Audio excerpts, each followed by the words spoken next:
Professor Suan? Yeah, Yeah, we started recording, so we can start now. Yeah. Okay. Have people join in? Yeah. It's a proud privilege for the Department of Political Science, University of Hyderabad, to host Dr. Arkotong Longkumer to speak about his most recent work, monographed on the Greater Indian Experiment, Hindutva in the Northeast. We are really grateful that he accepted our invitation and to be speaking about this very exciting new book. We'd also like to thank Professor Manjari, who also readily accept our request to be the discussant to this book discussion. And I thank Dr. Anaga for being a very good facilitator and organizer of this event. And I'd like to thank audience from different parts of India and the University of Hyderabad to spare their valuable time to join us for this very exciting talk today. So without much ado, Dr. Argo is a senior lecturer of Modern Asia at the University of Edinburgh. He also holds a concurrent senior fellow at the Kohima Institute. He has published very extensively on issues of indigenous religion, on the intersection between Hindutva culture and identities in Northeast India. And his latest book is one of the manifest, example of how deeply he engaged himself with how Hindutva engaged or spread in different parts of India as a larger Greater India project. So, Dr. Arko, for some of you who are not known to him, is from Dimapur in Nagaland, and he did his higher studies from University of Edinburgh, published very extensively in many reputed places, including contribution to Indian sociology, contemporary South Asia, so and so forth. And he has also initially published his PhD dissertation into book, which was published by Anthem, which has to do with how the indigenous identity, like Heraka movement, intersect with Hindutva agendas and the larger synchronization agendas in Northeast India. So we are very proud to have Dr. Arkotong in our midst. I hope that we'll be having a very stimulating book talk and discussion, which Professor Manjari would be discussing the book after Dr. Arko make his presentation, and we'll open the floor for Q&A after the discussion by Professor Manjari. So I would request Doctor to take over and speak about his book for around 40 minutes, and then we'll request Professor Manjari to be discussing with the book. Thank you. Dr. Arko, for the floor is yours. Thank you so much, Professor Suan, for inviting me to the seminar and to the audience as well, connecting from all over. I mean, it's very nice to see some of the, I think a couple of the names are quite familiar, just kind of looking at the screen. So it's nice to be talking to all of you.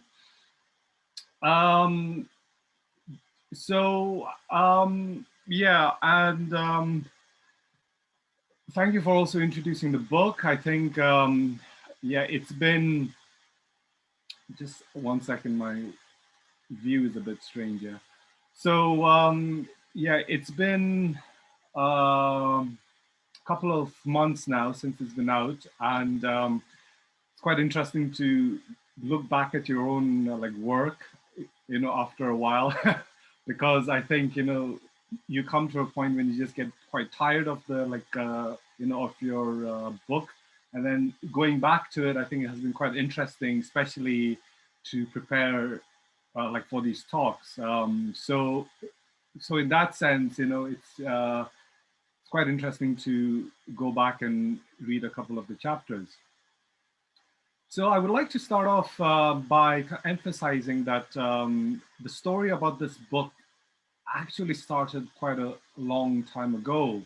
And it started in around 2003 when I was a PhD student. And I was about to go to fieldwork in Assam. At that time, the North Kachar like hills, and I was working primarily with the Zeliangrong like Haraka people, like based in like Haflong as well as the surrounding like Zemi like villages. So what transpired in that fieldwork actually really helped me think about this book.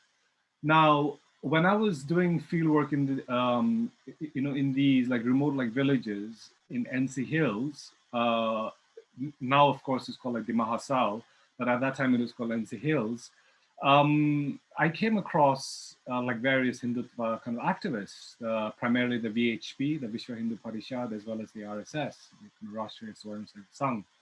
And these groups and organizations were working with the like villages and the tribal organizations.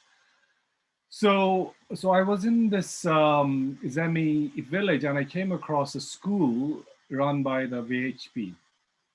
And it was in this school that I first kind of encountered the Hindu right. And I met around 4 of their teachers primarily from the UP as well as from Orissa, who had come to these remote areas to kind of educate the children and to teach them about like nationalism, to teach them about what it means to be like Hindu and Indian and so on.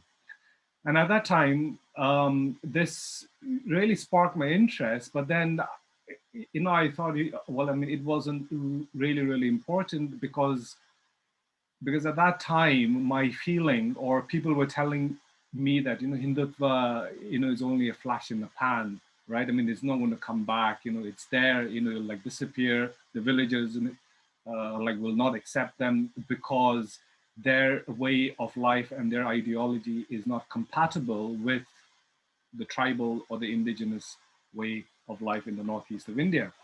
So I left it at that, and I did my like research, but I maintained regular contact with the people in the village and of course the organization, and I went back there like regularly, and I always ended up talking to people of the Hindu right, like the RSS and the VHP activists.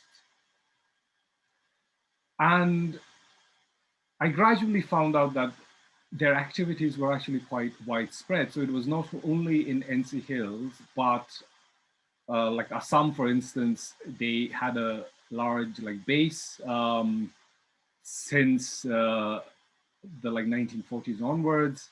And then I also discovered that Arunachal Pradesh had a large presence of like of the Hindu right, primarily through their activities with the like Vivekananda Kendra like Vidyalayas, and so on. So I started to encounter more of these activists in conferences, in workshops, in say like local events, in festivals, and so on and so forth. So all of these kind of encounters then really made me think about what their purpose is in the northeast of India, and how do they translate their activities in a very practical sense of their kind of this Indic ideology of Hindutva that comes primarily from like Maharashtra and spreads all over India, and then is gradually coming into the like northeast, where the like region has had its own kind of nationalist like movement. So I mean, if you think about like Nagaland, if you think about like Manipur, if you think about Assam, if you think about like Mizoram, all of these states kind of historically have had some like national like movements come to challenge this idea of India. And what does it mean to belong to this Indian Republic? So the tensions are, of course, not only political, culture, but also in terms of language, in terms of like religion, and so on, right? So, I mean, these are practices which traditionally were seen as challenging this, this idea of India. So the book then gradually started to kind of interact with many of the Hindu right activists, and like when I say the Hindu right or the Sangh Parivar or the family of associations, there are different kinds of them. Okay, the like largest of them, of course, is the RSS, who work quite actively in the region, and of course, you also have the Kalyan Ashram, the tribal association that works primarily with like what they call Vanvasis or jungle dwellers. And of course, in the last 10 years or so, I mean, they've also changed that to kind of Janajati. So you have all of these kind of organizations, okay? And sometimes they work independently, and sometimes their ideology is also different. But on the whole, when it comes to kind of organizational tactics and sharing of ideas and so on, they come together as a group, as a family, the Sangh Parivar, to really kind of articulate the central ideology of kind of Hindustan, kind of Hindi, and this Hindi, like Hindu Rashtra. So, so the purpose of the book was to try and look at the non-institutional actors. I mean, who are these activists and why have they come to the Northeast?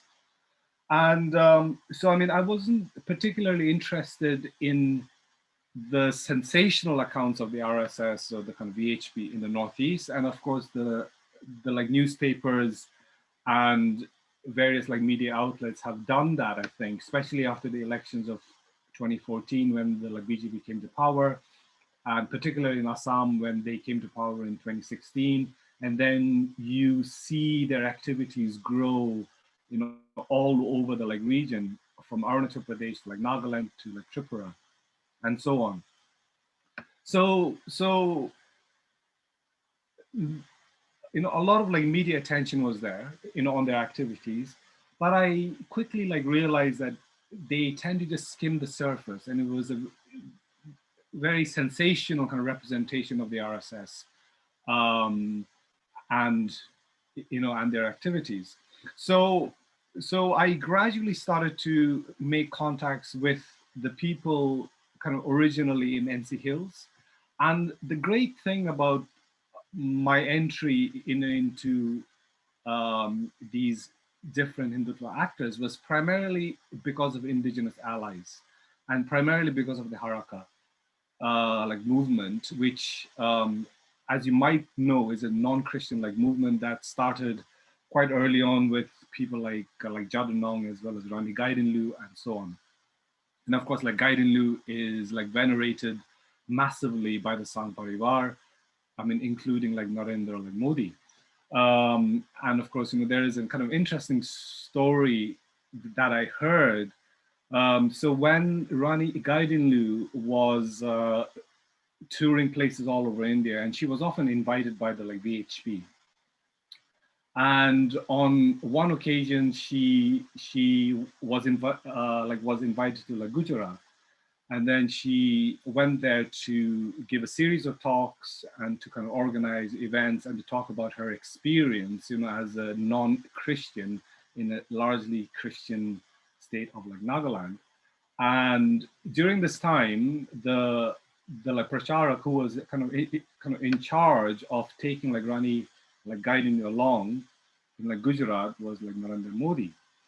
And so the story goes that he was really taken in by like Gaidinlu, and he heard her stories and was inspired a lot.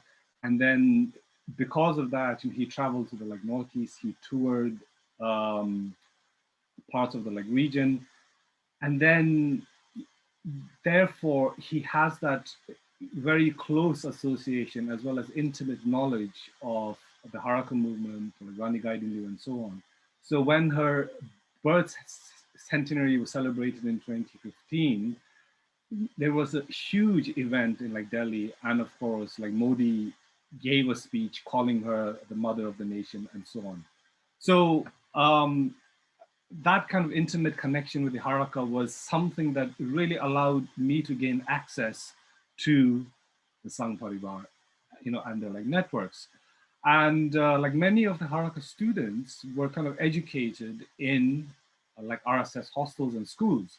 And so they like would be sent, at a like young age, would be in these hostels, would partake in the kind of this kind of ritual everyday activity of the hostels and so on and so forth, and would come back to say Haflong or the kind of villages and to serve as Hindi teachers or social workers and so on, right?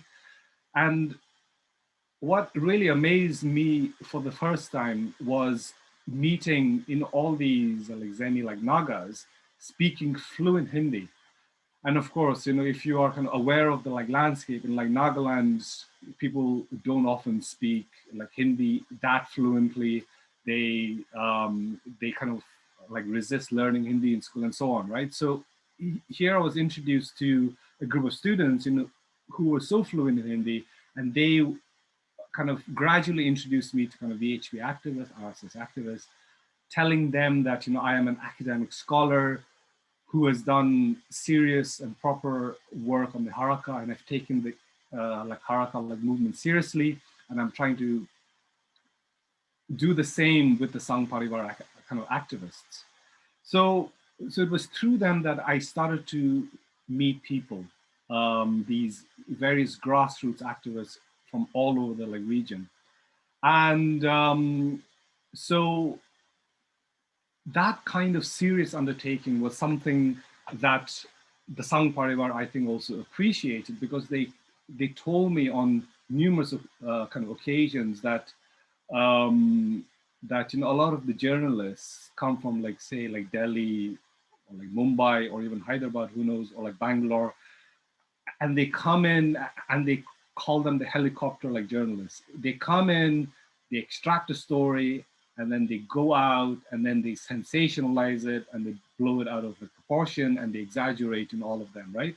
So what they were particularly impressed was that I was willing to listen to their stories and their activities over the long period. So I mean, it wasn't just in a week, I was there and extracting everything. This project was a 5-year project. I spent time, I went to all of the places, I attended shakas, and of course the shakas are also quite secretive. So I was invited to the shakas, and then people showed me what the shaka was and so on and so forth. So, I mean, all of these activities, they required a level of trust, I think, and they trusted that, I would take them seriously in what they were doing, kind of, although like it was often clear that that I wasn't invested in their ideology. I mean, they asked me on numerous kind of occasion, well, I've been about Hindutva and if I would be like willing to subscribe to the idea of Hindutva and so on, right? And so, I mean, all these kind of discussions we had, and I would kind of often say that I wasn't invested in this ideology, but I was interested to hear seriously what they thought about it. And so, I mean, these are questions, perhaps, if you want, we can also like discuss it during the question and hour session. So the grassroots activist was important, and I was really keen to kind of engage with their worldview and why people came. Okay, so a lot of the Sangh Parivar activists are from all over India. They're from like Maharashtra, from the UP, from Kerala, from Orissa, kind of all over India, coming to serve in the like northeast of India. And these activists are well educated. They have PhDs. They were like bankers. They were engineers who gave up their jobs to serve the nation. And so their like motivations are also very different. The their socioeconomic like backgrounds are also very different. And what's was quite striking about my encounters with a lot of these activists were that, first of all of them could speak the local language fluently. So I mean, if they were in say Shillong, they spoke Khasi. I mean, if they were in say like Dimapur or say like Kohima, they spoke like Nagamese. Okay, I mean, in Assam they spoke Assamese and so on and so forth, right? Secondly, I mean, all of them were really fluent in English as well. And the thing that got me thinking was that, so of course, the emphasis on Hindi was not so prominent in the Northeast. So I mean, in fact, in one occasion, when I was in say like Dimapur, I went to like hostel, which is like run by the RSS, and I was there, hanging out with the Pracharak. We were just talking, and suddenly, a group of students come, and they touch his feet, and they touch my feet, and they speak in Hindi, and I was taken aback a bit because seeing like Nagas perform that kind of activity was unknown to me. And so the like Pracharak quickly scolds them and says that, well, first of all, you should be speaking English, and second of all, no touching of feet, because this is Nagaland. So these kind of insights are quite interesting. And of course, their like use of English in publications, of course, they have like numerous like publication outputs, and the way they're able to articulate their ideas in the language that is quite common. Kind of English is quite common, of course, in the like Northeast, and through education institutions, through the spoken like medium, and so on, was something that they also like utilized to a huge extent. So I think here you see the adaptability of kind of Hindutva activists, which could be different, say, in like UP or like Maharashtra and so on, right? Because they have to adapt to the local environment. So aside from these grassroots activists, what is again really interesting is the Indigenous Allies, okay? People from the like region who are kind of allied to these kind of Hindutva activists. Now, so I mean, Hindutva presence is not massive in the like Northeast, right? I mean, there is no like lacks of activists who goes say like door to door campaigning for like BJP, like the RSS, and like hosting kind of events all the time. They are a small group, but they have allies, okay? And these allies are primarily from the region, and some of them could have, say, like vested interest or political like careers to think about, but kind of others are also invested in the idea of kind of Hindutva. And then the question is, what exactly is Hindutva? And so, well, of course, you can go back to Savarkar's idea of Hindutva, like this idea of Hinduness, and this kind of Hindutva is a civilizational identity that has certain characteristics, okay? So, I mean, how can you express your Hinduness? And he talks about the like civilizational identity. He talks about the pilgrimage places, have got to be in India, and if your kind of religion comes from outside of India, then you're not Hindu, and so on, right? But how do you apply these sets or these characteristics, say like developed in like Maharashtra and elsewhere, and apply that to the like Northeast? And here it gets interesting because they really promulgate the idea of Hindutva not so much as a religious ideology, and I don't think Savarkar's kind of original idea was also to try and promulgate this idea of Hindutva as a kind of religious idea, a kind of ideology. Of course, it gets complicated when Golwalkar comes and it's kind of interpreted, in terms of Hinduism. But Hindutva for Savarkar was actually a very secular principle. I mean, it was a civilizational identity, and Savarkar, like famously, was also an atheist. So in the like Northeast, they are quite keen to really explicitly say that this idea of Hindutva is a civilizational identity. It's a secular kind of ideology that has nothing to do with Hinduism as a kind of religion.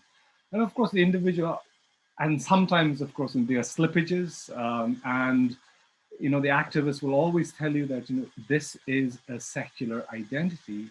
It's primarily an ideology to kind of incorporate or to showcase or to highlight what it means to be a part of India. Okay, not to be a part of this Hindu nation, but they again kind of emphasize the term India as this secular kind of identity, or sometimes will like use say like Bharat as in the older sense, like Bharat Varsh, kind of expanding into other areas as well. So it's not only the country of India.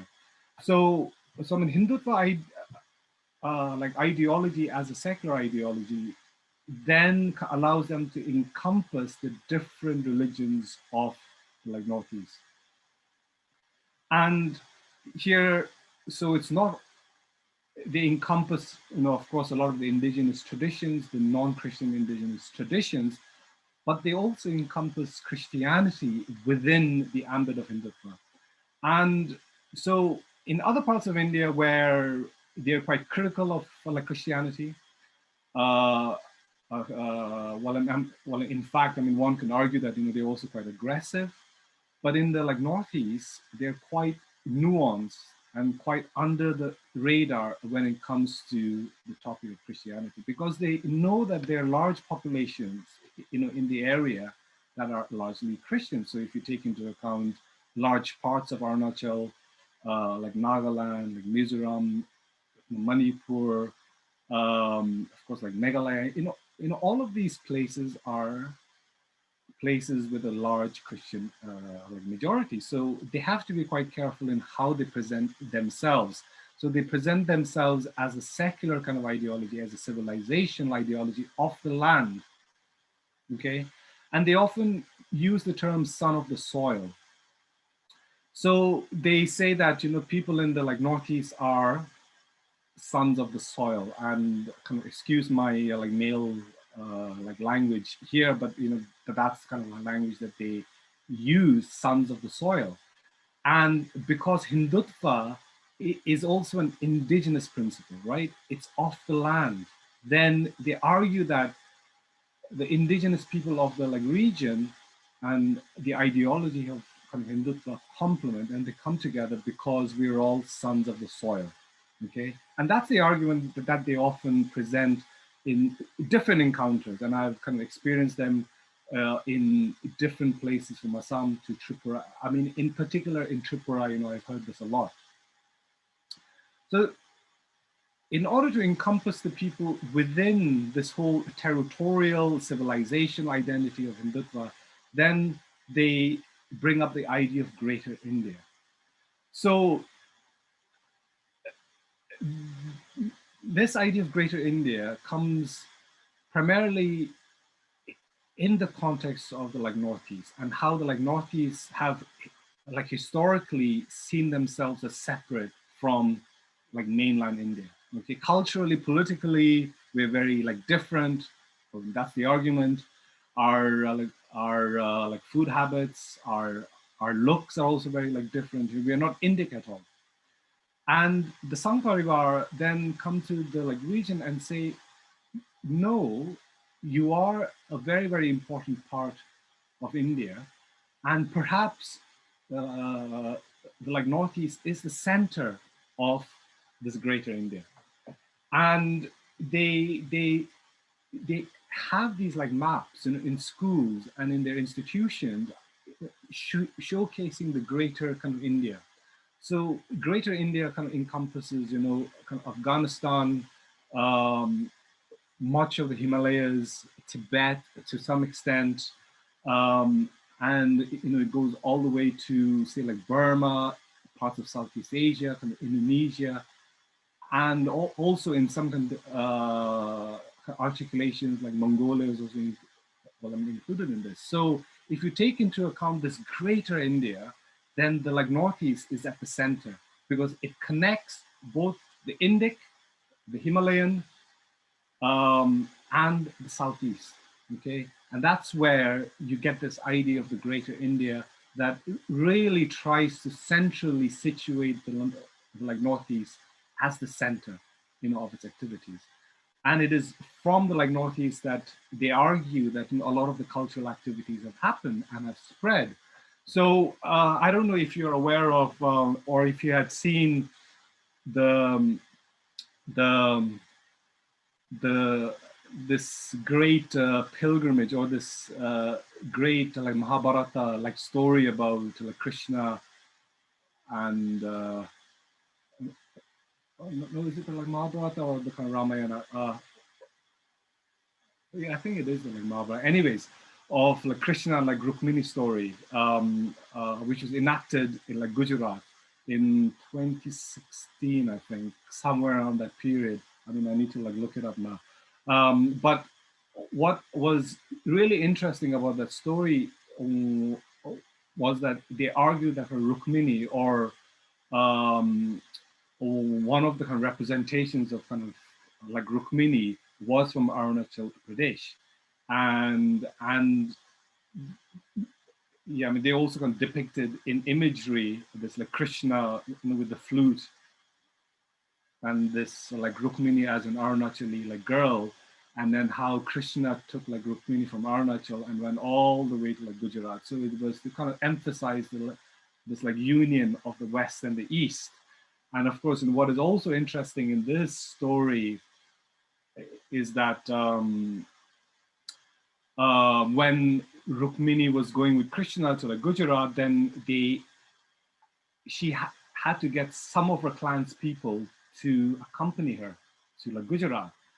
And of course, the like Modi people of Arunachal, they volunteered to accompany like Rukmini to like Gujarat. And the story goes that the people who settled in like Gujarat, known as the like Modi people, have connections with like Narendra like Modi. So I mean, all of these stories are quite interesting, and they tell you, they give you a sense of the scales kind of in which they are operating in.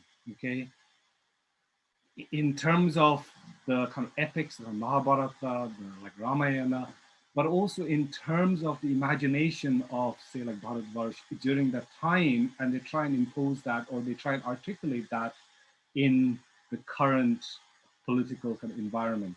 So, I mean, all of these tactics and all of these strategies are happening. So, the greater kind of India is not only a territorial idea, or is not only an idea of the greater imagination, but it's also like materialized in, say, how they deal with other groups such as Christianity, kind of indigenous religions, and so on, right? And what is also particularly interesting is their kind of entry into politics. And you see this primarily in terms of the like phases.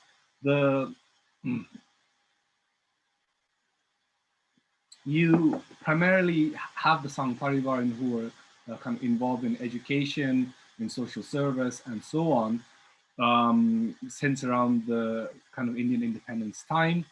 And then gradually you see the proper establishment of a school, okay, the VKVs in Arunachal, and primarily started by Eknath like Ranade, an RSS activist, and the primary aim of the school was man making nation rebuilding. So it was this kind of Vivekananda's idea. But of course, they took that a step forward and tried to really kind of nationalize the children and the schools in Arunachal. And it's interesting that, the kind of invitation of like Ranade and like VKV was primarily because of the Congress government. So it's also interesting to see how the Congress are also entangled in this kind of Hindutva project to some extent in the Northeast. So it's not only the like BJP, but it's also kind of historically the Congress. So elections, of course, Assam is going to be having its elections, in like May, and of course the coming of the like BJP has been quite controversial. all over the Northeast. And since the floodgates were opened in 2016 with the Assam election and the coming of the BJP, it has spread to all of these areas. Now, the regions that I covered, in this book are, not all of the Northeast. I've excluded Sikkim, and I've excluded Mizoram as well as Manipur. Manipur primarily because of the difficulty of traveling, and because of the sensitive political situation, I couldn't really travel. Mizoram is quite interesting. I mean, I had a talk recently with the Mizo Association. What they were saying was that the activities of the Hindu right is kind of increasing in Aizawl and the surrounding areas, which traditionally was really, really controlled tightly by the Presbyterian Church. And so when I was doing my research, a lot of people said to me that, Mizoram is a kind of lost case for Hindutva because the church has, a powerful hold on the institutions. And so, Hindutva are not really coming in. But of course, all of that has changed, I think, a bit. So the elections are kind of important because then the Sangh Parivar can really kind of articulate their message and translate that into political capital. And the coming of the BJP, is quite interesting. And in the book, I talk primarily about Tripura and how Tripura and the politics of identity in Tripura has been really, really kind of interesting, as well as path breaking for BJP, and especially the way they came in. So Tripura, well, as you might know, was dominated by the Communist Party of India and the CPIM, Marxist, and they were the dominant political force for a long time, 20 odd years or so.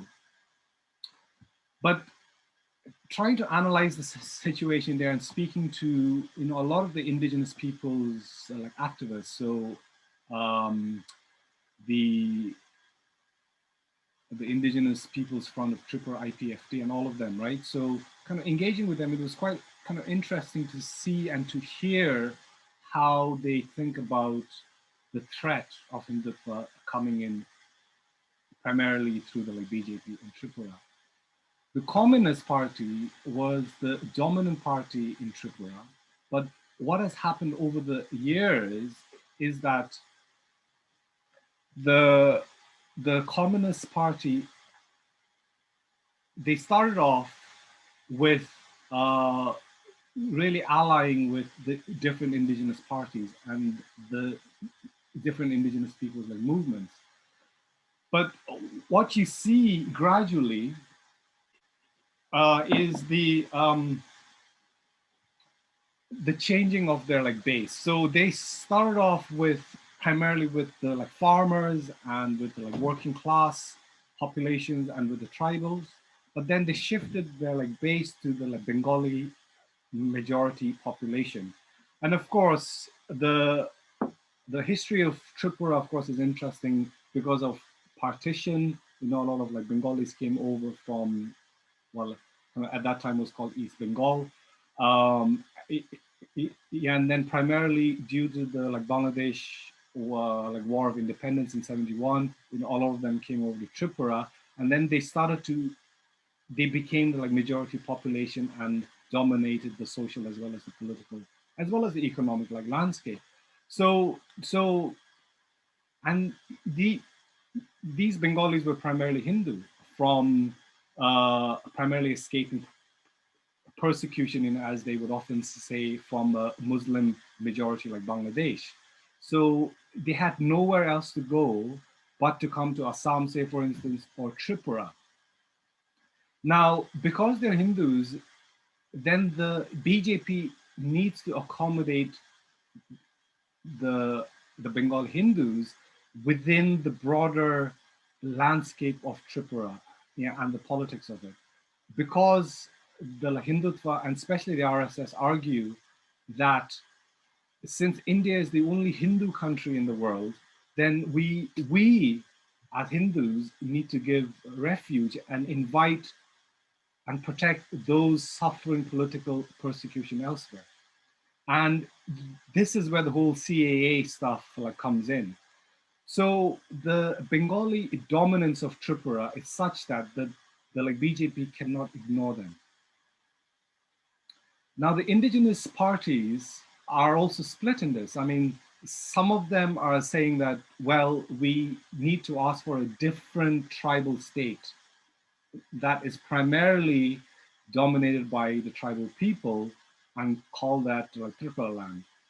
But others say that no, the majority Bengali population that have come from Bangladesh need to be deported. And of course, the BJP are trying to sidestep, all of this by kind of introducing the CAA. So the CAA kind of incorporates the kind of Hindus because they are refugees and they are seeking protection from the Indian state. And if they are to include the Hindus in Tripura, for instance, then the state of Tripura officially becomes a majority Bengali population and really sidelines a lot of the indigenous peoples of Tripura. And well, of course, the Communist Party has been, well, it's in the opposition, I guess, but has really lost to this politics of identity that the BJP have effectively played in the state of Tripura. So this takes us to the Citizenship Amendment Act, which of course has been opposed by many of the states in the Northeast, and how this whole kind of enactment of the CAA is going to again change the socio-political landscape of Northeast of India, especially in the border areas, Assam, Tripura, so Meghalaya to some extent, and how the incorporation of the persecuted Hindus from, say, Bangladesh in particular, has been opposed by, a lot of the regional parties, but the BJP to some extent are still playing the game of the politics of identity in this area. And I think the CAA really kind of encapsulates the strategy of the BJP in the region. So just to give you a snapshot of the book, I've highlighted a couple of the issues, and I'm just assuming that everybody knows what the kind of debate of the CAA is and so on. So, I mean, I haven't really explained that, but I mean, if you would like to kind of discuss that, in the group discussion, we can also do that.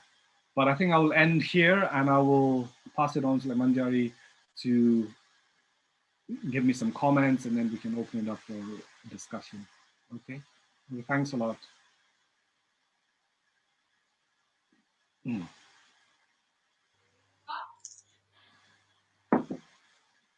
Yeah, yeah. Thank you so much, Arkotong, for this stimulating talk. I hope Manjari would be able to pick up some threads from the book. And may I request Professor Manjari to do that, discuss the book and open it for Q&A. Thanks very much, Suan, and thanks so much, Orko, for just laying before us your scholarship. I mean, in terms of both your fieldwork and what has gone into the book.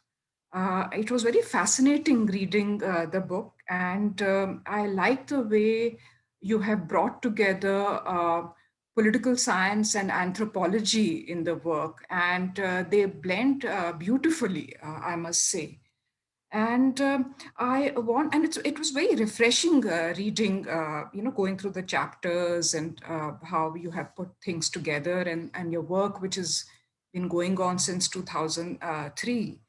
I mean, when you were talking about the field work, it brought to me some of the things which I myself came across when I was doing my own field work on the VHP, Of course, that was located in some of the metropolises of North and Western India.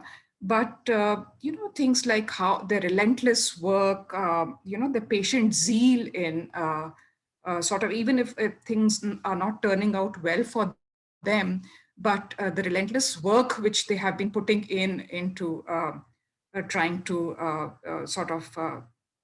bring their message or their blueprint of nationalism to the people. And in fact, the thing which had come to me when I was doing my own fieldwork in the early 1990s, that the VHP basically wants to concentrate on the areas of the Northeast primarily and the diaspora. And and the name of Rani Gaydonliu used to come quite often. I mean, I was told about her, and I was given these booklets about her with a picture and all, and which was something of a discovery for me, which I hadn't known that this kind of work is going on in the Northeast as well. Now, what I want to do is pick up a few strands from what you presented, and also from the book, which I mean are sort of very fascinating, and I think the audience here should also get into that sort of discussion. So certain things which, because of lack of time, you couldn't touch upon. And these, I've framed a few questions on these, which is not to overwhelm you, but just to carry the conversation, along ahead. And one of my first questions was that, you mentioned this civilizing mission, which the Sangh Parivar comes with. And this civilization mission, which they carry on, is, intertwined with their politics in a major way in the Northeast. So I would like to ask you that how far has it been successful? In terms of elections, we see that there are quite a few big successes there. But as an insider who has looked at the politics, who has been working on this identity politics of Hindutva in the Northeast, I would like to know from you how far it has been successful. What are the tangible successes there? Uh, the second question was that you also talk about a very interesting thing, that Hindutva in the Northeast is about worlding. And in this process of worlding, in this work of worlding, they also collide with other national projects in terms of territoriality and expansion and identity, getting their blueprint across. So I wanted you to, flesh this out a little more. I mean, elaborate it a little more for us to get a better picture of the Hindutva's presence in the Northeast. They're colliding with other national projects. And I mean, how does this interface how does this, what is the impact of this interface of identity politics of Hindutva on the one hand, and the other national projects which are also there in the Northeast? Um, my next question was that, and which is connected to the second one, that there are certain universalizing claims of Hindutva, and these often clash, as you point out in the book, with the particularities of the indigenous religions and worship practices, living practices. So, can we call this a spectacle of domination and resistance? Or it's something which doesn't cause much tension, and the work is going slowly, patiently forward, and it's assimilating, it's absorbing these particularities and peculiar notions of those indigenous practices and just going ahead. Because I'm asking you this because somewhere you point out about this My Home is India project or program of the ABVP, and how it comes, it collides with the indigenous practices and the worship practices in the areas of the Northeast. Uh, then something else which I found very fascinating. I mean, in Hindutva, this is coming, and I found that amongst other things, very fascinating was this notion of prophecy, which you have brought forward. You have fleshed it out really well in the book. And this I felt has added tremendously to the scholarship on Hindutva. You know, prophecy in the Northeast, how one can build, an alternative history through these prophecies, and how this is connected to the nation state. So these narrations, these files which were handed to you and you went through them, and how this has got this is connected to the whole building of the nation state, and how it's projected to it was sort of the the priests and these groups took it to New Delhi, and how they sort of went through this whole process of prophecy, and how it also becomes a way of reconciling with certain things which are there. So I really want you to flesh out here more on this prophecy thing, which I found really fascinating in the building of the Nationalist Project. These are my questions, and so that we can just further the conversation on them. Thanks. Yeah, Arko, would you like to quickly respond to the points raised by Professor Manjari so that we can go ahead and open up for Q&A? Yes, thank you so much for your really perceptive questions. I don't know if I'll be able to answer kind of all of them fully, I think. But I think, so just to go back to the first question, the whole idea of the civilizing mission and the role the Sangh Parivar are playing in this, I think it's quite interesting. That word patient zeal that I talk about in the book, and of course you also mentioned it, I think that characterizes the movement. They keep telling me that this is not a 10-year project, this is a 100-year project, we're here for the long run. And you see them well in certain areas. So say for a kind of instance, people in Assam or the Sangh Parivar in Assam will tell me that, well, there is a pre-2016 and a post-2016.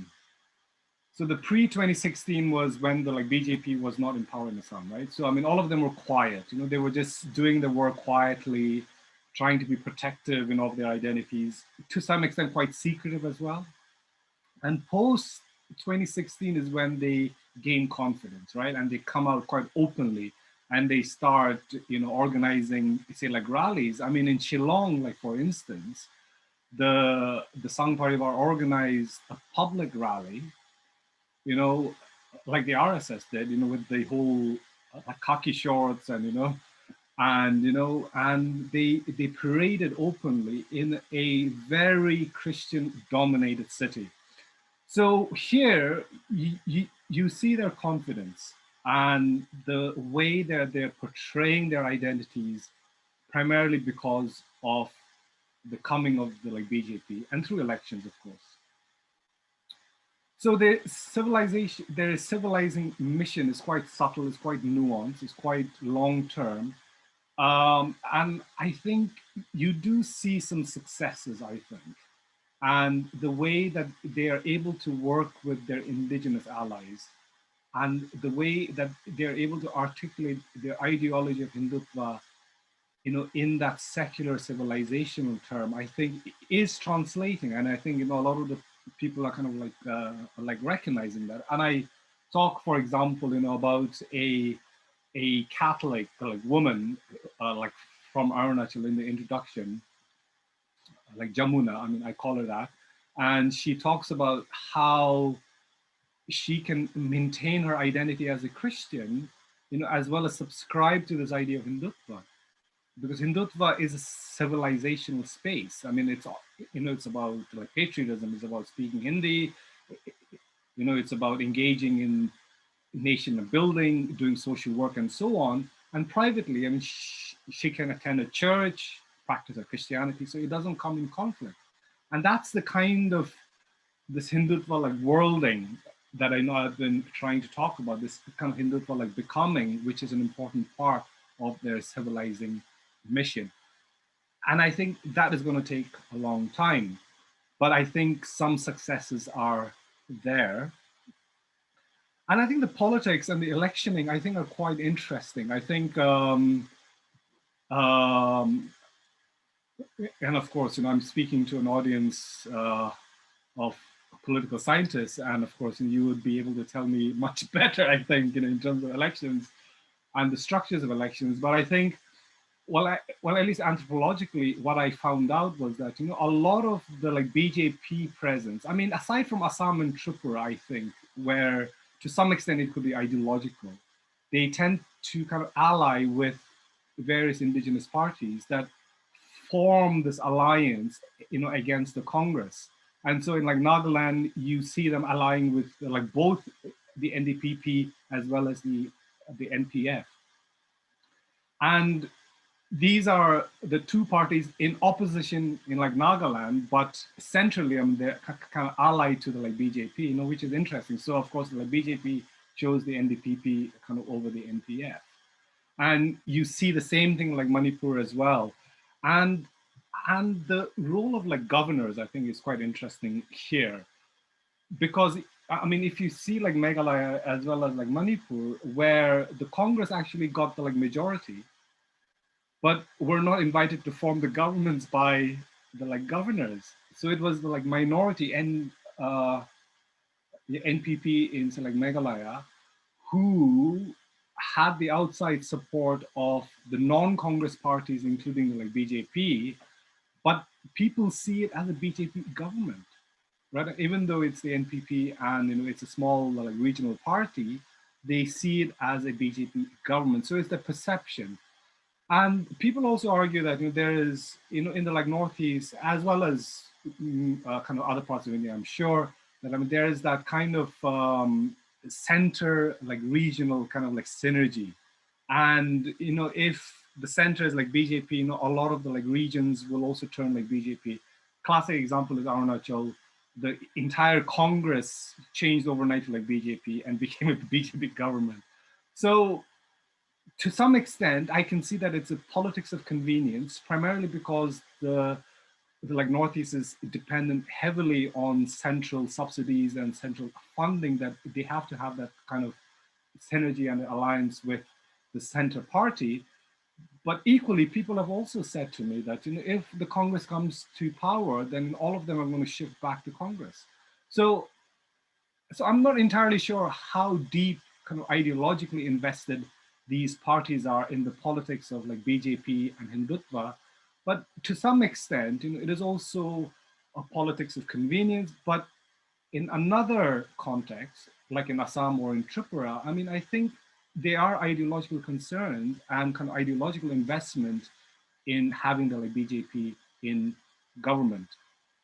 So I think that's my take on your first question. I think the whole kind of Hindutva worlding idea that I present was something about their world making process.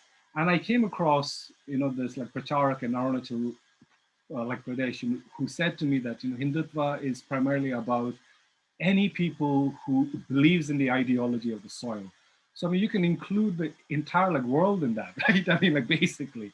So this worlding is interesting in one sense because they're trying to expand their base by kind of allying with kind of international organizations like Native Americans or the pagan associations, or in the Eastern, say Europe, a lot of these nativist traditions are also using symbols from Hinduism, and because Hinduism is the last remaining so-called pagan tradition, then they have the responsibility to really bring about some kind of revitalization to a lot of these kind of nativist tradition from all over the world.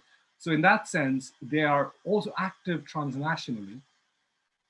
And so the colliding with the national groups in the Northeast, I mean, it's quite interesting. So a lot of the Sang Parivar have told me that the primary concern that they have right now is with Nagaland. Like Assam, to a large extent, like Ulfa has primarily kind of like dissipated and kind of disappeared. Of course, like Manipur, I mean, you've got a lot of these groups, you know, and you know, all of them are fighting for some autonomy or something like that. But what they're concerned primarily about is the NSCN and the NSCN-IM in particular, the largest of the, you know, of the kind of the groups.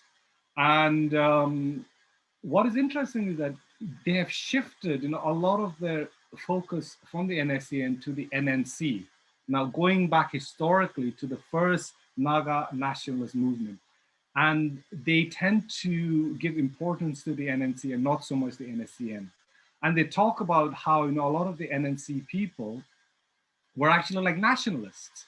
They argued for autonomy, but not independence and not separation from India. So I mean, all of, you know, a lot of these kind of rhetorics will come up, and they don't really celebrate Fizzo, like for instance, because Fizzo is seen as the person who brought about this independence, but they tap into more of the like moderate NNC people and saying that, you know, these are the like nationalists that we, the like Nagas, like for instance, should be looking up towards. So the like national project and the colliding of these like forces, I think, are quite interesting historically.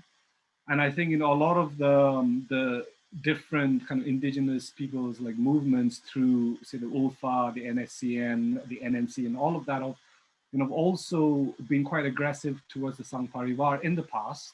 And of course, you've like heard of atrocities committed against the Sangh Parivar and their activities in the, you know, in the like Northeast. So these conflicts are still there, but I think currently the Sangh Parivar are primarily focused on the NSC and IM, you know, and the kind of vision of like Nagaland and all of that.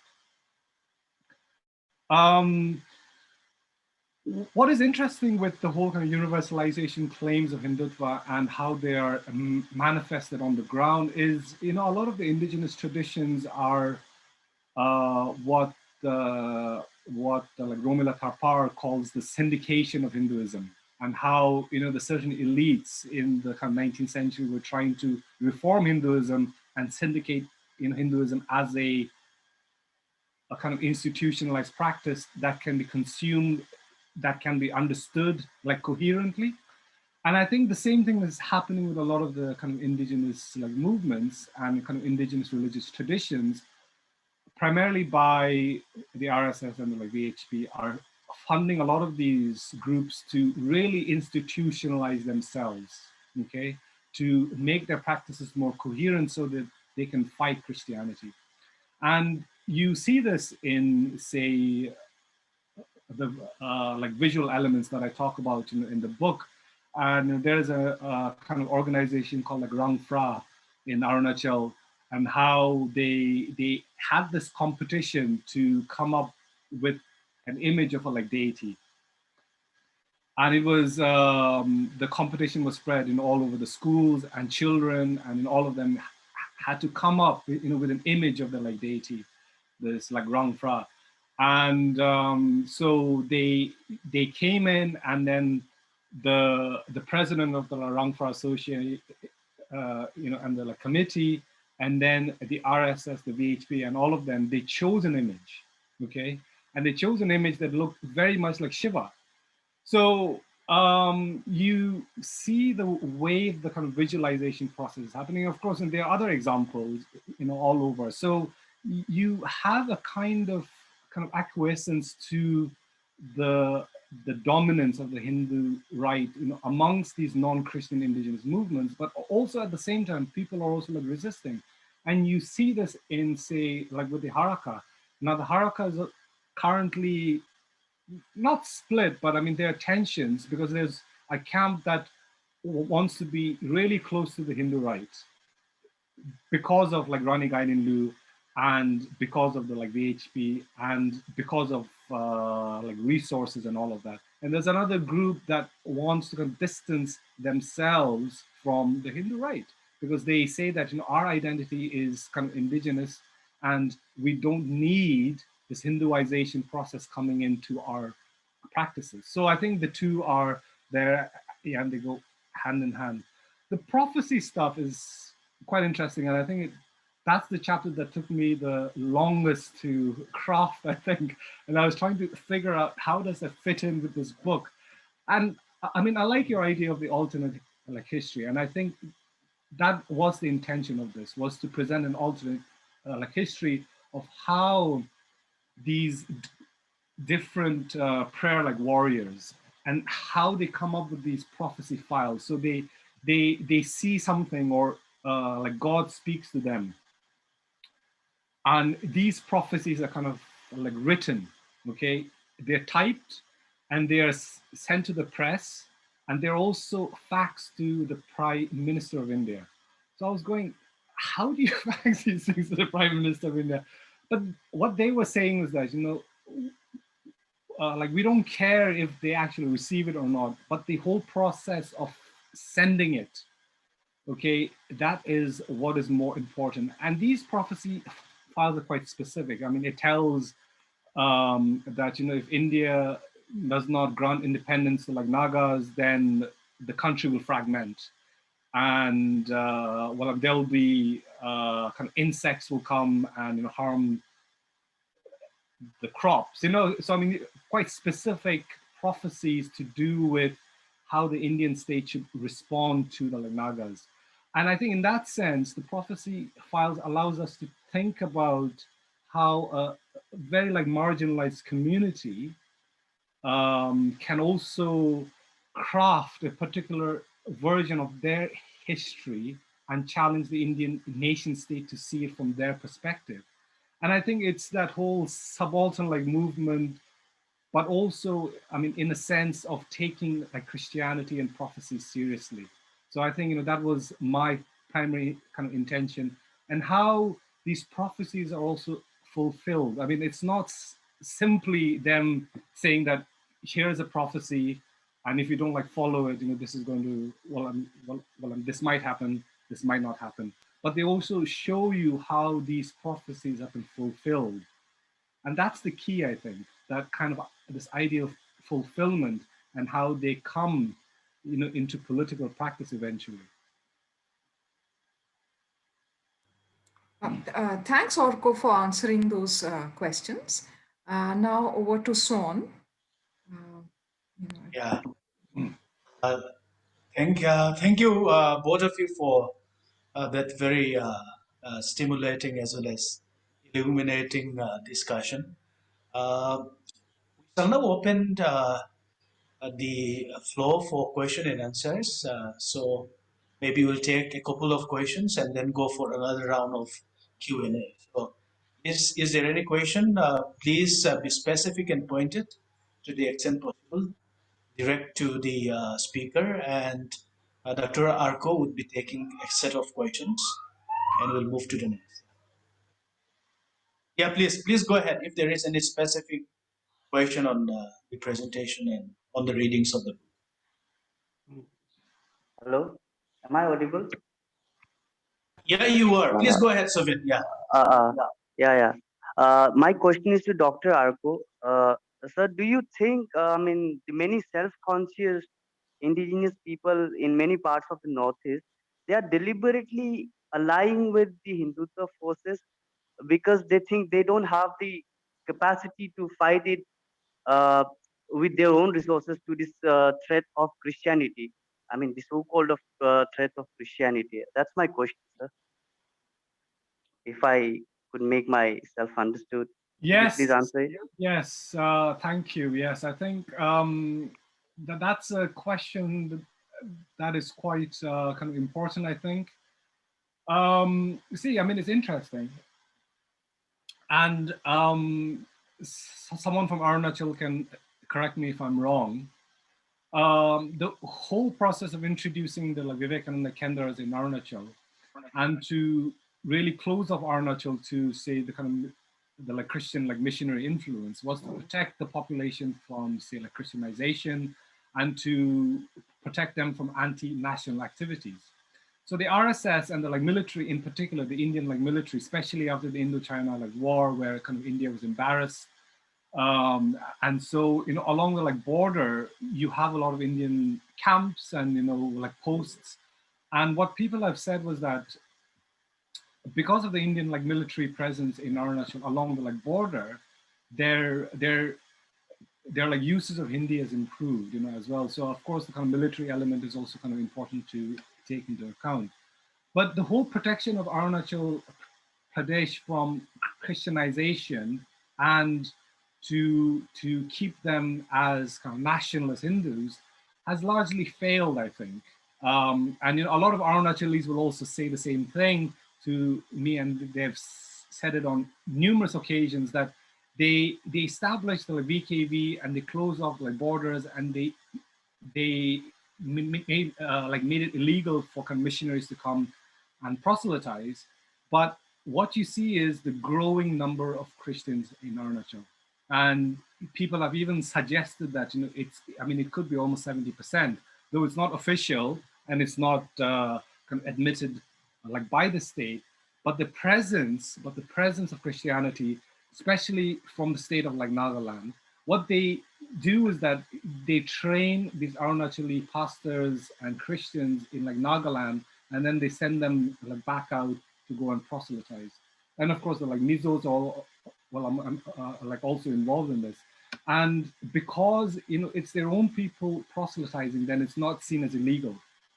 So the whole process of Christianization has come about, and of course, the whole conflict between the different churches and the Sangh Parivar have also come about, as a result of these like forces interacting.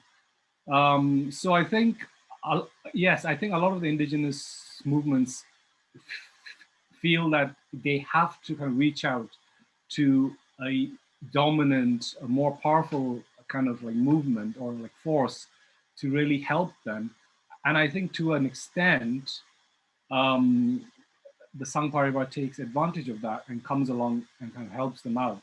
But again, a lot of these indigenous movements are, also torn, I think. It's not a simple answer of, yes, we'll go with Hindutva and we'll take all of the resources, but also there are also underlying tensions, as to how to move forward in terms of their own identity. Well, I hope I have answered your question, or at least attempted to answer your question. Sir, have you heard about this religion called Doni Poloism, which is there in Arunachal Pradesh? Yes. It do you think it is being developed very much in ally with these Hindutva forces?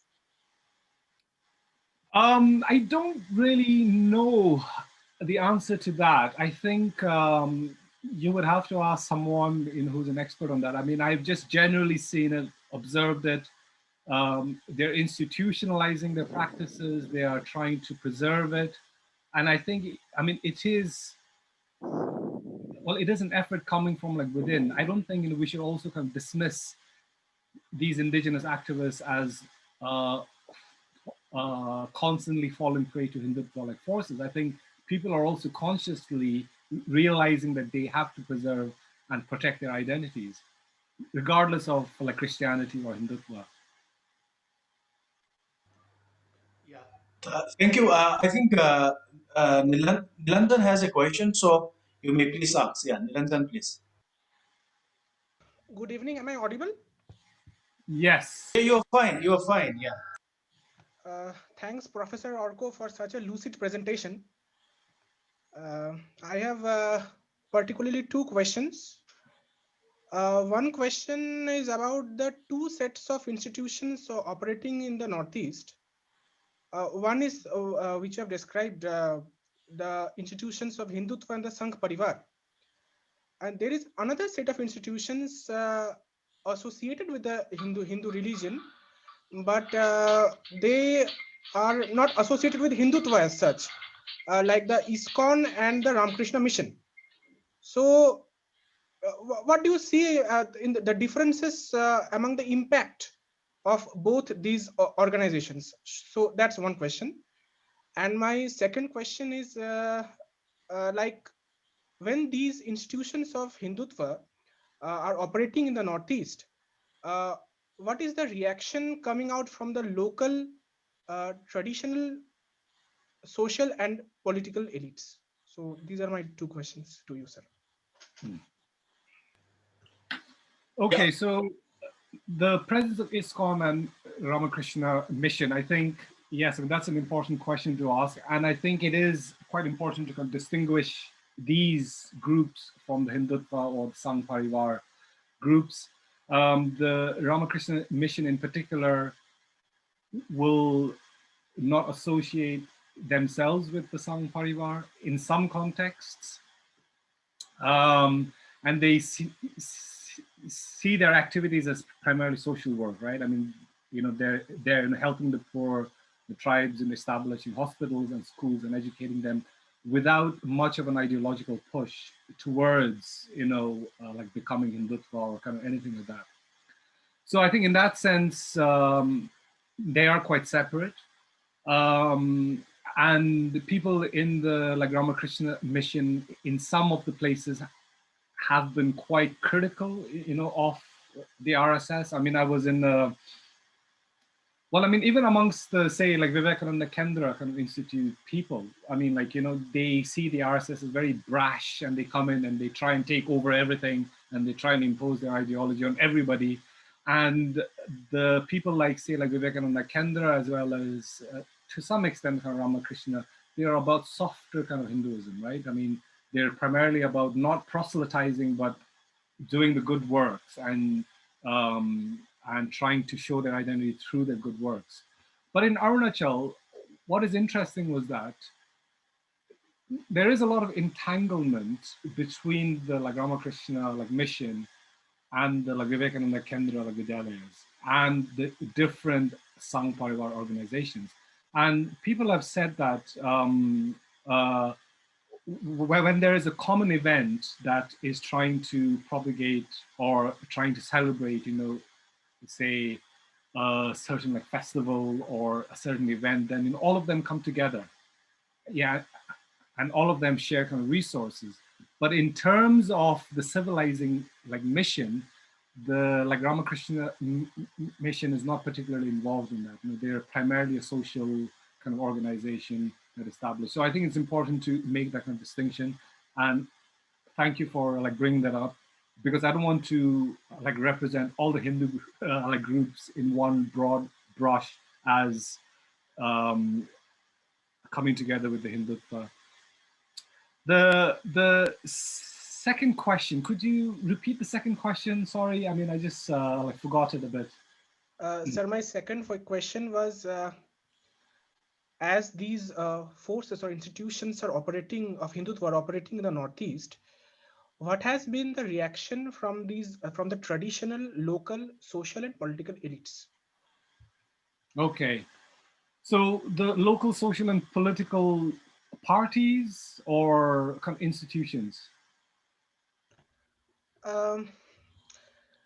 Elites, maybe political. If it's political, then political parties, and if Oh, it's like elite, social, elite. Okay, yeah. So, Yeah, I mean, it's quite hard to come up with an answer, I think, for that. I think um, some people are, you know, they ascribe to not so much the Sangh Parivar ideology, but the like BJP's notion of transparency and, you know, accountability and good governance and all of that, right? I think people to some extent ascribe to that idea and say that, you know, it's a good political party, you know, it should be separated from Hindutva. And of course, like the like BJP will never ever say that, you know, they're associated with Hindutva like politics. I mean, I mean, especially in the like Northeast. I mean, if you're say like campaigning in like Nagaland and you say that, you know, boom, I think you're gone. So I think they're quite careful to kind of emphasize their governing principles, right? Their transparency, their kind of efforts for like development and so on and so forth. And with the elite, I think it is quite interesting that people have shifted allegiances. I think some have remained true to the kind of regional ideas about, you know, their kind of local practices. People will change identities often. So I think it's a like mix. I mean, I don't think, you know, there's a clear-cut answer that, you know, the kind of elite are are seduced by this kind of Hindutva kind of ideology. I think it is quite hard to know, but I think people are switching identities, and that's quite like normal, you know, in the political like behavior of like Northeast India. Yeah, thanks, Arko. We have two questions, one by Elvin and another by Suan. Please ask your question. Elvin first and then switching Long. Yeah. Hi, Hi, Professor Alan. Ko. Hi. It's been a while, long time. Thanks Yeah. for your illuminating talk. I'm just wondering, just a couple of questions. The first question is, I too work with the Vanvasi Kalyan Ashram. I was doing field work in Telangana, and one thing when I talk to activists, the way they rationalize their involvement in propagating the ideology is they always talk about they are doing seva, a form of good work. So I was wondering, does that resonate with the people that you're working with? The second question is, so in my field site, the Vanvasi Kalyan Ashram activists talk about the Adivasis in the region as already Hindus. Like it's just so that they talk about how the Hindus has been, the Vanvasis or the Adivasis have been separated from the Hindu folk, and it's their job to bring them back. So this whole idea that their original identity as Hindus is being emphasized. So I was wondering, is it the same in Nagaland, and does it show that how Hinduva as an ideology is actually very amendable in terms of how it links to the cultural logics of each place, right? When you talk about creating a world, it has to be broad enough. It cannot be too parochial in a sense. So it's what I thought. Yeah. Yeah. Yeah, I think it does like resonate with a lot of my research, I think. I mean, Hindutva has to be broad. I mean, it's constantly becoming. And I think part of the book, you know, which I should have emphasized early on, is that the like Northeast is a bit like a Hindutva kind of like laboratory, right? I mean, they're experimenting, you know, with, you know, how do we get a strong Indic like force coming into contact with the like Mongolian fringe, you know, as it were, okay? And this is where they're innovating. I mean, well, I mean, even the RSS chief has also said that, you know, the Muslims are also like part of Hindutva, you know, well, in its election campaign in like Tripura and Assam. So Hindutva is a very broad canvas now. I think it is, but the way they are also expanding is quite strategic and is also quite precise in the way they're doing it. So I think the idea of Seva is quite prominent. And I think, you know, I talk about Seva as well in my introduction, where I talk about the different Sang Parivar like workers who, I mean, who come to the like Northeast and they talk about Seva and like this idea of service. And I think this kind of idea of service comes a lot from say, like Golwarkar's kind of idea of, you know, where he talks about Seva as the important part of, you know, of the RSS, and how by service then you convince the people that you are actually kind of legitimate and you are here to help them and serve them. So this idea of Seva is quite important, and it's quite an important part of their everyday activities. And they also articulated this, you know, on like numerous kind of occasions. I think some of them are more like philosophical about Seva and trying to explain it.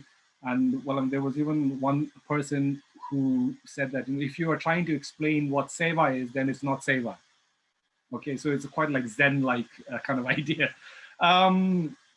So Seva and the tribes and the Adivasis, yes. Yeah, I think in the like Northeast, they often see the tribes, you know, as the original Hindus, the pure Hindus. The kind of practices which were prominent during the like Vedic times are practiced in places like Arunachal Pradesh, Nagaland, like Mizoram, elsewhere, because they're tribal people, they're in the jungles. And this whole kind of idea of, you know, the purity of kind of Hinduism, or the purity of the Hindu people can be found, you know, amongst the tribal population.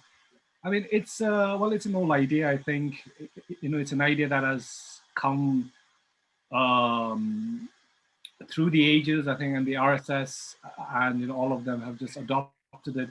I mean, it's interesting that the whole customary law kind of thing that people talk about. I mean, in the Northeast is all customary law. It's dependent on the place you are. They say that that kind of like resonates with this like Vedic law. That well, I mean, there wasn't any courts or universal like laws which were kind of written, but it was all customary law, and these laws reflect and how they also give a sense of how it was during that time, and they also bemoan the kind of loss of culture and identity in places like Rajasthan and like Gujarat, and they often tell they're like workers, and if you want to experience the real kind of India, then you come to Arunachal, like Nagaland, and you really get a sense of what trust is. And that's the essence of this Hindu identity preserved by the tribal people. Yeah. Okay. Thank you for your elaborate answer, Arko. Can we ask Sri Lung to ask? Yes. Yeah, Sri Thank you, Lung, please. sir. Like, I'll quickly join in. Sir, this is a question for Dr. Arkotong.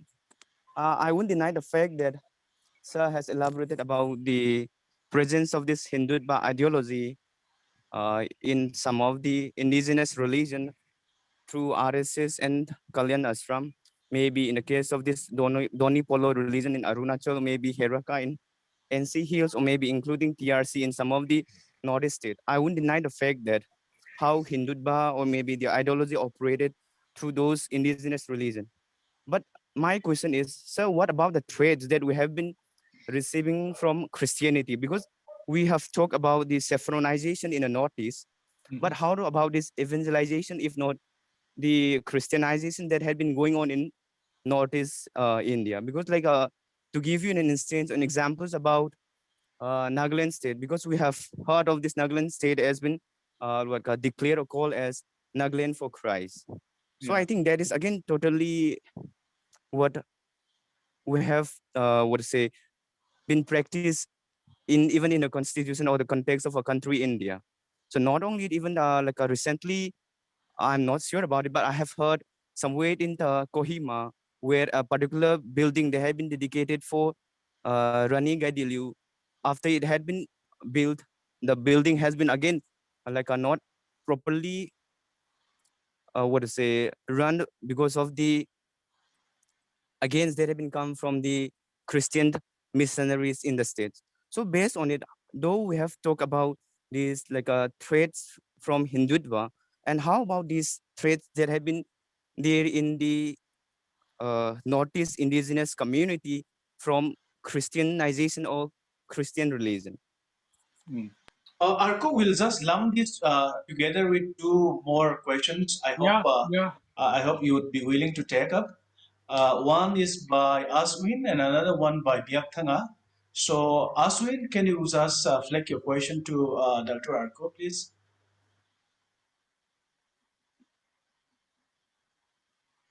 Yeah. Yes. Sir, actually, I have already written my question in the chat. Actually, just saying it again. So, my question is, how do you compare and contrast with the Hindutva activists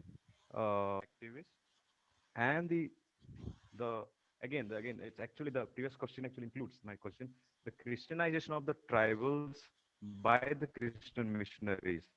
How do you compare and contrast these two phenomena? So that's my question. Thank you. Yeah, Biakthanga, what's your question? Please flag it to Dr. Arko so that he can take up the questions together. Yes, thank you, sir. Thank you. Sir, many of the tribal communities in Haflong, basically I'm from Haflong and I live near adjacent to Lodi village. So many of the tribal communities in Haflong are seen restructure their cultural possessions in line with the mainstream Hindu. For instance, they started even observing Durga Puja, etc. It is a fact that it has been discussed that Hindu ideology has been to certain degrees impacts on the indigenous populations. I wonder how far the Hindu ideology has impacted the cultural values and norms of the tribal communities of North Kachar Hills, specifically to the Haflong people. Thank you. Yeah, Arko, please, the floor is yours. Yeah. Okay. The kind of digital space is mine. Okay. Yeah, it's just to clump the two questions. I think the saffronization and the like, Christianization process, which the first two questioners were asking, I think I can clump them up. I think the process, see, I mean, any kind of historical process shows that there are different forces coming into play. And here, well, of course, I mean, Christianity, especially in the like Northeast, has had an impact since around the mid 19th century onwards, you know, with the American Baptists, with the Salvation Army, with the Presbyterians, with the Catholics, and so on and so forth. So, I mean, all of them have come to provide education, to proselytize, to like, convert. So, I mean, all of these processes have been happening. Now, the exact trajectory of how the people took on like Christianity and why they took on the Christianity is also an important part of how we think about like nation state and how we think about people kind of resisting kind of dominant identities. Now, I don't know if you're aware of like James C. Scott's book, The Art of Not Being Governed. I'm sure like Professor Suan has introduced you to Scott's kind of like writing, but his idea of Zomia actually makes really good sense. I think especially when you're thinking about kind of resistance and you're thinking about how people adopt certain identities to kind of resist the kind of dominant identities. Of course, I'm not saying that people convert just to kind of resist. People also convert because they have a like genuine experience, which is also important. But what Scott talks about is that some kind of identity, and here I mean Christianity in particular, gives hill people a kind of identity that is quite distinct as well as kind of distance from the dominant identities of the like valley. And here, of course, is Hinduism and like Buddhism in particular. And I think to a large extent that makes sense, especially historically. I think, you know, the NNC in particular, you know, a lot of their activities were also tied in with the Christianization process. And talking about Christianization, I mean, it is also important to bear in mind that, you know, all over the like Northeast, the American, the Welsh, you know, these missionaries had actually a very small impact. They established schools, of course. They introduced print culture and in all of that, but their proselytizing kind of activities were actually quite small. It was only after Indian independence that conversion actually happened to a large extent by kind of indigenous missionaries.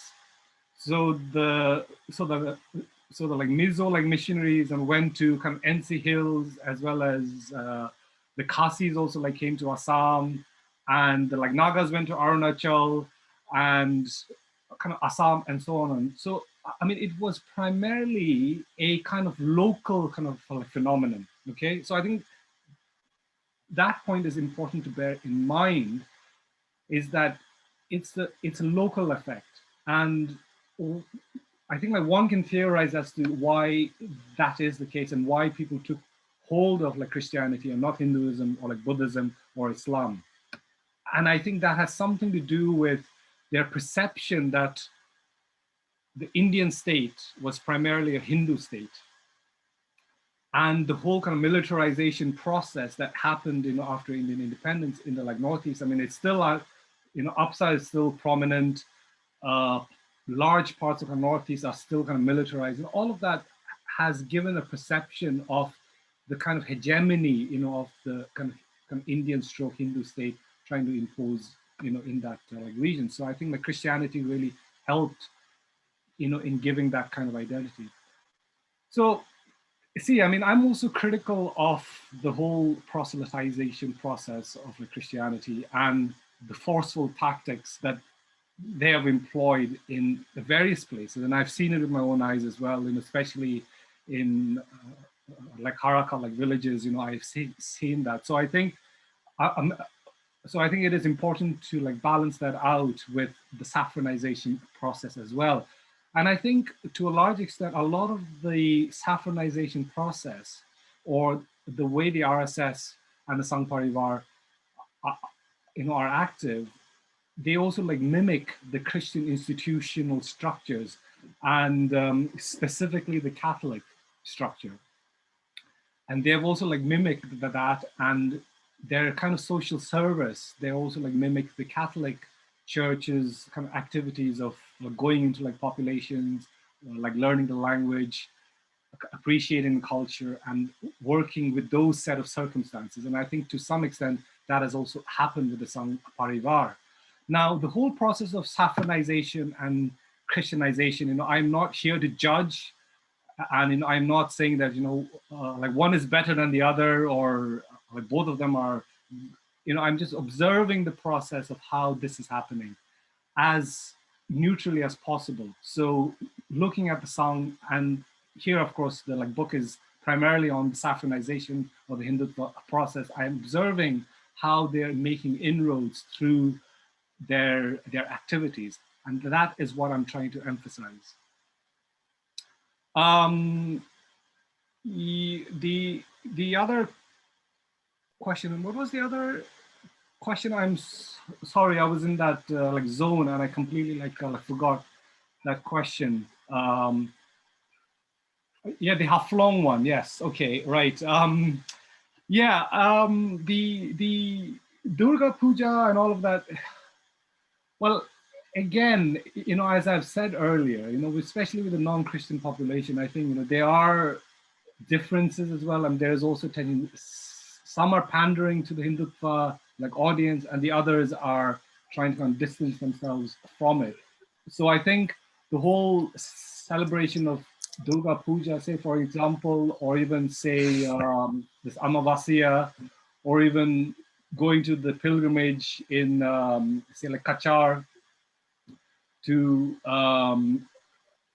you know, to the like Bhuvan Hills. I think it's partly a like ritual. I think some of them are invested in it, but you know, others are there to just have a good time. And I think like festivals and rituals, you know, can afford that opportunity.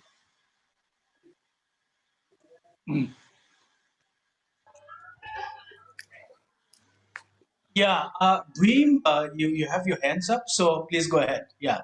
Yeah, thank you, Dr. Arkotong. And actually, I will come from comparative politics because I study China, and like as you said that India and the BJP, especially looking into it, you talked about as it's one of its civilizing mission in the Northeast.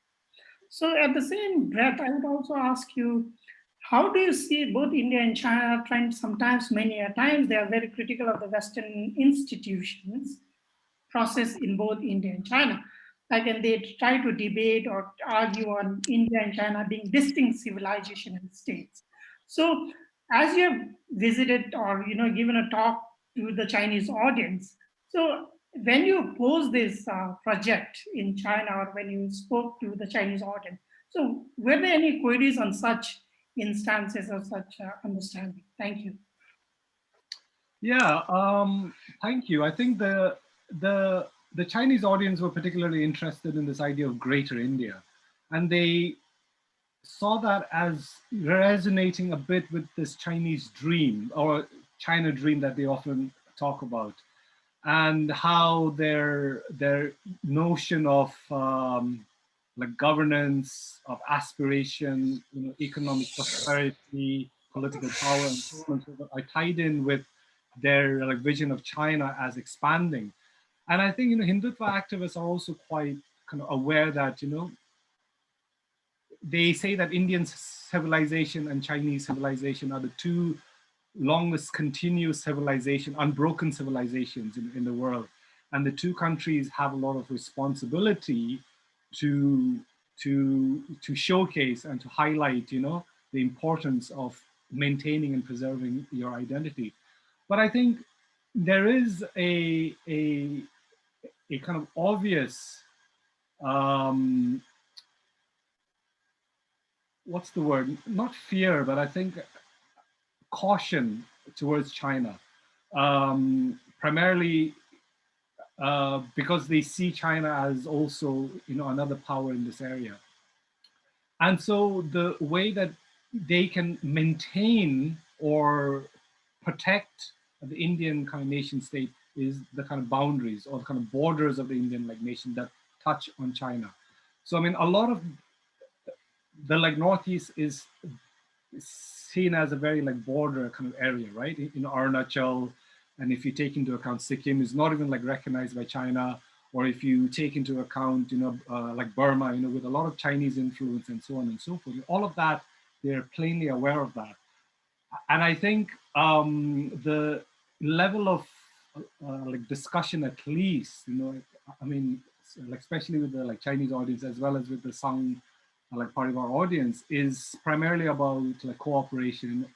How does India and China cooperate that don't cause conflict? And of course, the Indo-China war is still quite fresh in the memory. The kind of 1960 war when China came all the way to Tezpur, I think, in Assam, and kind of occupied it and then kind of left. So it shows that China does have the capabilities, but at the same time, of course, India is also developing its arsenal and its infrastructure, especially in Arunachal. So I mean, I've not heard so much in terms of the strategies and how you deal with China, but I think the kind of message has often been that the two countries are similar, well, in their cultural ethic, and that kind of cooperation is important. Yeah, I think we'll take the last question from others and we'll wind up the discussion, right? Yeah, others, please go ahead. Yeah, good evening, sir. My question to the speaker is that when we see the Northeast, there is a constant thing going about who is an insider and outsider, So when it comes to the belonging and unbelonging of the Northeast, people belonging and not belonging from the Northeast, how does Hindutva and the saffronization of the Northeast interplay here? How does it mingle with each other? Yeah. Thank you. Yes, I think I think Hindutva and the Sangh Parivar forces are very aware of this, and they're also seen as outsiders, of course, when they come to places in the Northeast to work. And traditionally or historically, they've really struggled to work with the different people because of their looks. They're from UP or from say Rajasthan or Maharashtra, and they're always seen as the outsiders. Now, how does that translate, I think, into policy and political rhetoric? I think the Sangh Parivar are very much aware of this, and they are trying to really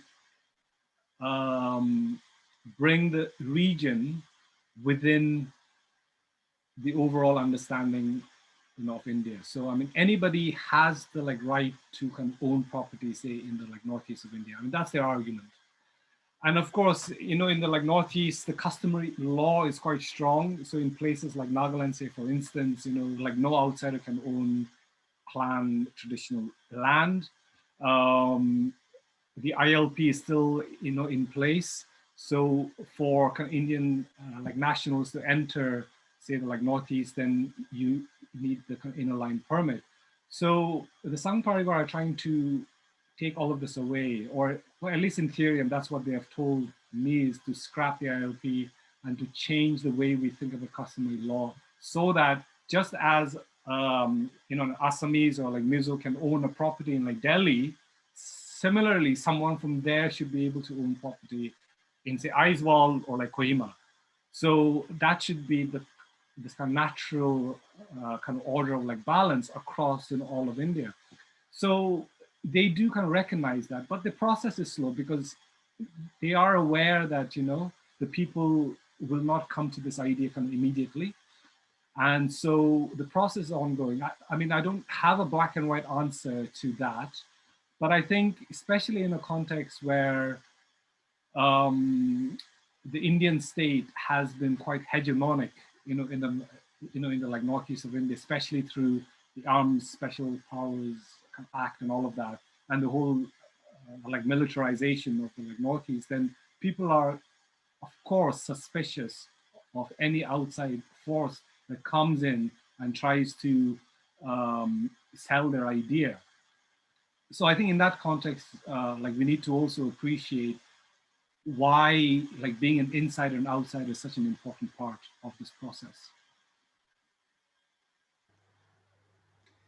Yeah, thank you, Arko, for taking up the questions.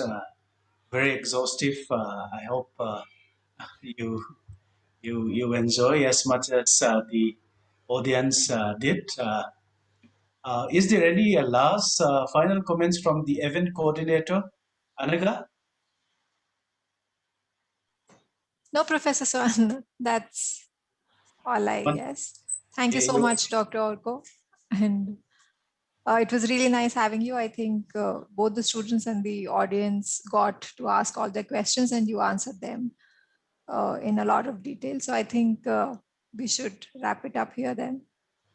Yeah, thank you so much. I think we can stop the recording and maybe three of us can stay back a bit and maybe Sure. people leave the Zoom meeting room.